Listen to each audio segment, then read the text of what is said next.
സംഖ്യ 8 1 മുതൽ 26 വരെയുള്ള വാക്യങ്ങൾ.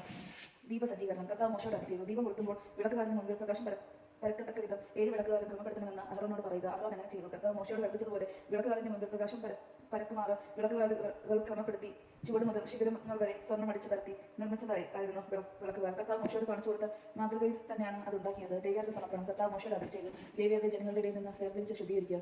അവരെ ശുദ്ധീകരിക്കേണ്ടത് ഇങ്ങനെയാണ്: പാപപരിഹാര ജലം അവരുടെ മേൽ തളിക്കുക. ശരീരം മുഴുവൻ ക്ഷൗരം ചെയ്ത് വസ്ത്രങ്ങൾ അലക്കി അവർ തങ്ങളെ തന്നെ ശുദ്ധീകരിക്കുകയും വേണം. അനന്തരം ഒരു കാളക്കുട്ടിയെയും ധ്യാനബലിക്കായി എണ്ണ ചേർത്ത നേരിയ മാവും അവർ എടുക്കട്ടെ. പാപപരിഹാര ബലിക്ക് മറ്റൊരു കാളക്കുട്ടിയെയും എടുക്കണം. ലേവ്യരെ സമാഗമന കൂടാരത്തിന് മുമ്പിൽ കൊണ്ടുവരികയും ഇസ്രായേൽ സമൂഹത്തെ മുഴുവൻ അവിടെ വിളിച്ചു കൂട്ടുകയും വേണം. ലേവ്യരെ കർത്താവിന് മുമ്പിൽ കൊണ്ടുവരുമ്പോൾ ഇസ്രായേൽ ജനം അവരുടെ തലയിൽ കൈവയ്ക്കണം. ഇസ്രായേൽ ജനത്തിന്റെ നീരാജനമായി കർത്താവിനെ ശുശ്രൂഷ ചെയ്യാൻ അഹ്റോൻ ലേവ്യരെ അവിടത്തേക്ക് സമർപ്പിക്കണം. ലേവ്യർ കാളക്കുട്ടികളുടെ തലയിൽ കൈകൾ വയ്ക്കണം. അവരുടെ പാപപരിഹാരത്തിനായി കാളക്കുട്ടികളൊന്നിനെ പാപപരിഹാര ബലിയും മറ്റേതിനെ ദഹനബലിയായും നീ കർത്താവിന് അർപ്പിക്കണം. അഹ്റോന്റെയും പുത്രന്മാരുടെയും ശുശ്രൂഷയെ അവരെ സഹായിക്കാൻ ലേവ്യരെ കർത്താവിന് നീരാജനമായി അർപ്പിക്കുക. ഇപ്രകാരം ഇസ്രായേൽ ജനത്തിന്റെ ഇടയിൽ നിന്ന് ലേവ്യരെ നീ വേർതിരിക്കണം. അവർ എന്റേതായിരിക്കും. ശുദ്ധീകരിക്കുകയും നീരാജനമായി സമർപ്പിക്കുകയും ചെയ്തു കഴിയുമ്പോൾ സമാഗമന കൂടാരത്തിൽ ശുശ്രൂഷ ചെയ്യാൻ ലേവ്യർ അകത്ത് പ്രവേശിക്കട്ടെ.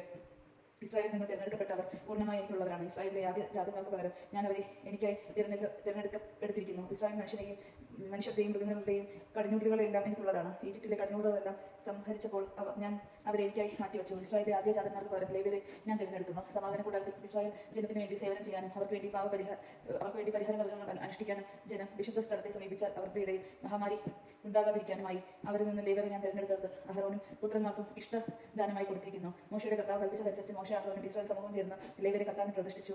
ലേവ്യർ തങ്ങൾ തന്നെ പാപത്തിൽ നിന്ന് ശുദ്ധീകരിച്ചു വസ്ത്രം അലക്കി അഹ്റോൻ അവരെ നീരാജനമായി കർത്താവിന് സമർപ്പിച്ചു. അവരുടെ ശുദ്ധീകരണത്തിനായി അഹ്റോൻ പാപപരിഹാര ബലി അർപ്പിക്കുകയും ചെയ്തു. അനന്തരം സമാഗമന കൂടാരത്തിലെ ശുശ്രൂഷയിൽ അഹ്റോനെയും പുത്രന്മാരെയും സഹായിക്കാൻ ലേവ്യർ അകത്ത് പ്രവേശിച്ചു. കർത്താവ് മോശയോട് കൽപ്പിച്ചതനുസരിച്ച് അവർ ലേവ്യരോട് പ്രവർത്തിച്ചു. കർത്താവ് മോശയോട് അരുളി ചെയ്തു, ലേവ്യരെ സംബന്ധിക്കുന്ന നിയമമാണിത്. 25 അതിൽ മേൽ വയസ്സുള്ള ലേവ്യരെല്ലാം സമാഗമന കൂടാരത്തിൽ ശുശ്രൂഷ ചെയ്യണം. 50 വയസ്സാകുമ്പോൾ ശുശ്രൂഷയിൽ നിന്ന് വിരമിക്കണം. പിന്നെ ശുശ്രൂഷ ചെയ്യേണ്ടതില്ല. എന്നാൽ സമാഗമന കൂടാരത്തിൽ ജോലി ചെയ്യുന്ന സഹോദരന്മാരെ അവർക്ക് സഹായിക്കാം. അവർ നേരിട്ട് ചുമതല വഹിക്കേണ്ടതില്ല. ലേവ്യരുടെ ചുമതല ഏൽപ്പിക്കുമ്പോൾ നീ ഇങ്ങനെ ചെയ്യണം. യജമാനൻ നാം കേട്ടത് സ്തുതി.